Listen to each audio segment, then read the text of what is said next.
Menjelang akhir tahun tentu saja banyak yang bertanya di antara kita, apa yang akan kita lakukan, akan berwisata kemana. Kemarin saya tunjukkan sebuah sungai yang ada di dalam Ancol, indah sekali dan di sana cukup banyak satwa-satwa liar yang dipelihara dan dijaga oleh sejumlah konservasionis, namanya Fauna Land. Tetapi sepanjang tahun 2022, apa yang saya lakukan kebanyakan adalah berkunjung ke desa. Saya senang pergi ke desa-desa di dalam negeri, seperti misalnya saya pergi ke Bukit Tinggi, jalan-jalan di tengah-tengah sawah di sekitar balik Ngarai Sianok, terus naik lagi ke atas, dan kemudian saya pergi ke Ampe Angke, karena di sana saya bertemu dengan Datuk Suwardi yang pernah bersama dengan kami menanam kopi. Karena itu memang dulu dikenal sebagai daerah Belanda menanam kopi, tetapi ya Belanda menipu bangsa kita dengan mengatakan kalian minum saja dari daunnya. Jadi masih ada di sana kawah daun, kopi kawah daun, yang artinya orang minum kopi dari daun kopi karena buahnya dibawa oleh Belanda. Cukup ironis, tetapi desa-desa tetap selalu menarik. Jadi di Sumatera Barat kita temui desa yang menarik. Kemudian juga kalau saya ke Sumatera Utara, saya paling suka pergi ke Silangit. Baru keluar dari bandara saja saya sudah menghirup udara segar yang luar biasa, membuat saya merasa bugar. Dari situ saya jalan ke desa-desa. Jadi biasanya saya tidak langsung menuju lokasi acara, saya menuju desa-desa bertemu dengan penduduk. Tidak hanya di situ, di Jawa Timur, Jawa Tengah. Kalau di Jawa Tengah dari Solo saya naik ke Karanganyar, saya main di kaki Gunung Lawu terus sampai ke beberapa desa-desa di sekitar situ. Indah sekali saya menemukan keindahan di desa-desa. Dan sekarang banyak desa maju. Dan pertanyaannya adalah, apakah ini cuma Indonesia? Ternyata tidak. Di dunia ini tempat wisata sekarang ada di berbagai tempat. Kalau Anda pergi ke Swiss, yang dicari apa? Desa. Jadi di Swiss itu wisata yang dijual itu adalah desa. Jadi desa-desa berkembang cukup pesat di Swiss. Kemudian juga kita pergi ke Belanda, banyak sekali desa yang menjadi tempat tujuan wisata. Di Prancis saya bahkan bisa mencari kampung-kampung para pelukis. Dan saya senang sekali sampai ketemu dengan satu tempat yang ternyata itu adalah tempat pelukis yang namanya cukup terkenal, Monet ya. Di sanalah saya menghabiskan waktu bisa 2-3 jam duduk, melamun sebentar, menikmati udara segar. Karena desa memang pada dasarnya tempat udara segar, air yang bersih, penduduk yang hangat, dan ditambah dengan pangan yang fresh ada di desa. Itu pula yang dilakukan oleh Airbnb ketika banyak sekali pariwisata yang tidak bisa berkunjung antar negara, terhambat karena pandemi, kemudian turis-turis ini diarahkan untuk berwisata ke desa-desa. Jadi orang Amerika ke Amerika, orang Eropa ke Eropa, dan mereka kemudian saling mengunjungi lewat jalan darat. Bukankah ini yang kita lakukan juga selama pandemi? Begitu indahnya desa sehingga Pete Seeger pernah membuat quotes yang kurang lebih kalimatnya, saya ingin kembali ke masa lalu, ingin memutar arah jarum jam ke masa lalu. Ketika masyarakat masih tinggal di desa yang kecil dan saling menaruh perhatian satu sama lain. Tapi baiklah, apa yang mau saya sampaikan bukan semata-mata tentang keterkenalan desa. Desa sekarang menjadi tujuan wisata yang sangat menarik. Tetapi adalah upaya bangsa-bangsa untuk memajukan desa. Indonesia sangat beruntung karena sejak tahun 2013 kita telah memiliki sebuah undang-undang, yaitu Undang-Undang tentang Desa yang keluar tahun 2013. Tetapi pertanyaannya, siapa yang merintis ini? Saya coba membuka-buka tentang Undang-Undang Desa ini. Ternyata dirintis oleh seseorang yang pernah dikejar-kejar oleh pemerintah Orde Baru. Ngeri sih kalau Anda tahu situasinya pada masa itu. Anda tahu ketika itu kita belum hidup dalam demokrasi, militer itu begitu berkuasa, dan pemerintahan Soeharto juga khawatir terhadap mereka yang mengkritik pemerintahan. Dan salah satu yang berani mengkritik itu ada seorang anak muda bertubuh ceking bersama dengan teman-temannya para mahasiswa yang bernama Budiman Sujatmiko. Kemana ya anak ini sekarang? Pada waktu itu saya sudah bekerja dan saya melihat di media berani sekali orang ini. Kalau sekarang saya melihat orang berani mengkritik, berteriak, bagi saya biasa saja itu. Karena sekarang mengkritik tidak ditangkap oleh aparat. Walaupun ada undang-undang KUHP, Anda tidak bisa sembarangan menghina presiden, tetapi presidennya juga tidak menangkap atau tidak melaporkan. Jadi harus ada pelaporan dari orang yang terhina itu. Kecuali kita memiliki presiden yang baperan. Mudah-mudahan ke depan nggak ada presiden yang baperan. Ini adalah hal yang biasa saja. Nah, kemudian kita menyaksikan di situ Budiman Sujatmiko berupaya sangat keras menggelotorkan undang-undang desa. Ini patut saya sebut adalah suatu rasa hormat saya kepada Budiman yang telah berjuang. Saya coba pelajari sejarahnya dalam situasi seperti tahun 90-an itu memang tidak mudah mengkritik Presiden Soeharto. Dan dia dikejar-kejar, tapi di pengadilan dia berani sekali. Bandingkan dengan FS yang sekarang sidangnya sedang ramai. Kalau kita lihat FS itu begitu takluk, tunduk, suaranya pelan, badannya ditekuk, ngomongnya sangat hati-hati.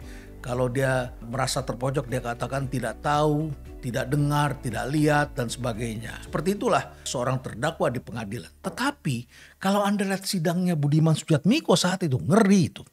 Anak muda ini berani sekali untuk menghadapi hakim yang bisa menjatuhkan hukuman yang sangat berat kepada Budiman. Singkat cerita, akhirnya kemudian pemerintahan berganti dan pada saat itulah mereka tahanan-tahanan politik ini kemudian terlepas, dibebaskan, dan kemudian Budiman mulai memilih kehidupan baru. Disitulah saya membaca sejarahnya. Anak muda ini kemudian sekolah, tidak tahu-tahu mendapatkan sekolahnya di University of London dan Cambridge. Jadi setelah mendapatkan bekal ini dia bertanya, kira-kira apa yang bisa saya kontribusi? Dan dia kemudian muncul dengan gagasan untuk membangun desa. Menarik sekali bukan? Jadi undang-undang desa ini dia gelontorkan ketika dia menjadi seorang politisi dan kemudian dia perjuangkan. Tetapi yang terjadi ternyata tidak mudah. Seperti biasa perjuangan memang tidak mudah. Yang terjadi kemudian undang-undang ini atau rancangan undang-undangnya ternyata tidak dimasukkan dalam prolegnas. Menarik sekali di tengah-tengah itu saya membaca berita lagi-lagi ada 40.000 kepala desa yang turun ke Jakarta demo di depan gedung DPR. Agak beda nuansanya dengan demo pada hari ini. Para kepala desa itu berdemo agar undang-undang ini bisa masuk dalam prolegnas dan kemudian disahkan. Dan ternyata upaya mereka tidak sia-sia. Tanggal 18 Desember 2013 undang-undang ini disahkan.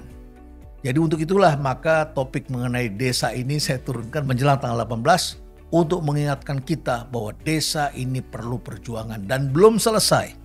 Walaupun demikian, ternyata Indonesia bukanlah negara yang pertama berjuang atas nama desa, memajukan desa.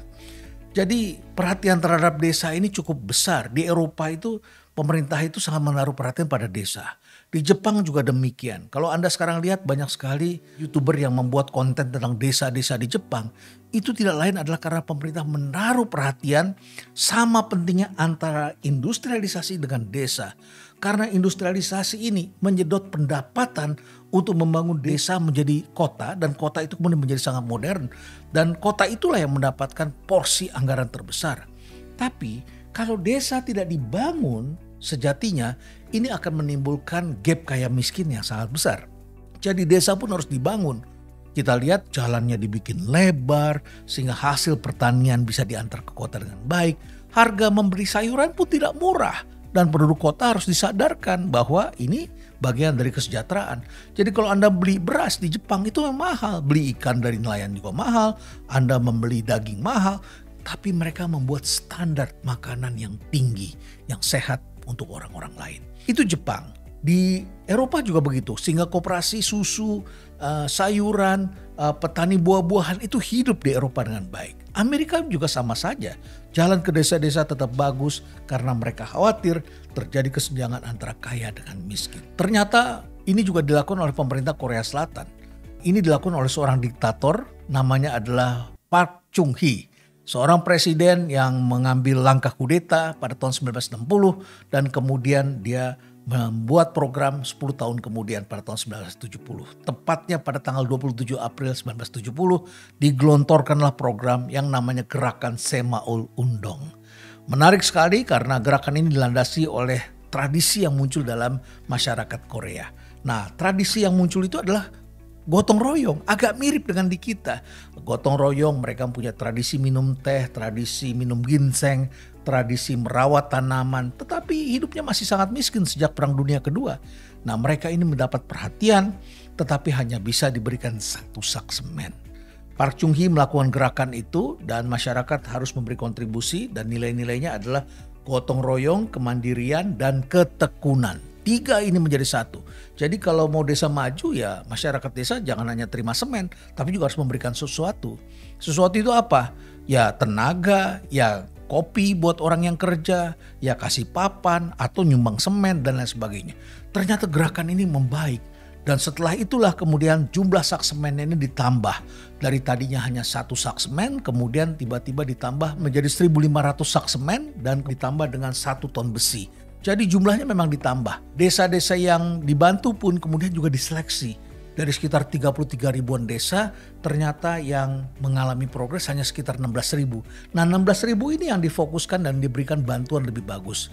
Gerakan ini agak loyo sedikit pada saat Park Chung-hee mati ditembak, tapi kemudian ternyata tidak berhenti.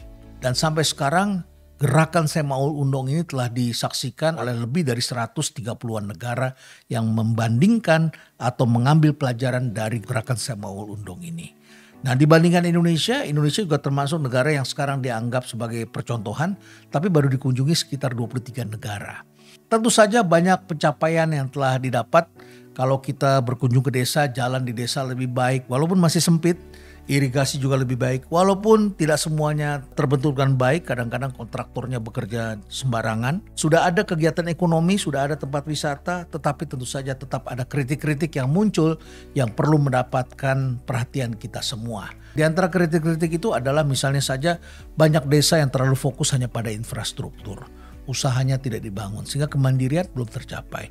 Yang kedua, keberhasilan ini sangat tergantung pada leadership kepala desa, dan kalau kepala desanya sudah berumur, biasanya mereka tidak bekerja optimal. Masuk jam 8 di kantor kepala desa, jam 10 sudah pulang, sudah capek, dan kemudian gagasan tidak ada karena tidak ada yang mengeksekusi. Yang berikutnya adalah kasus korupsi.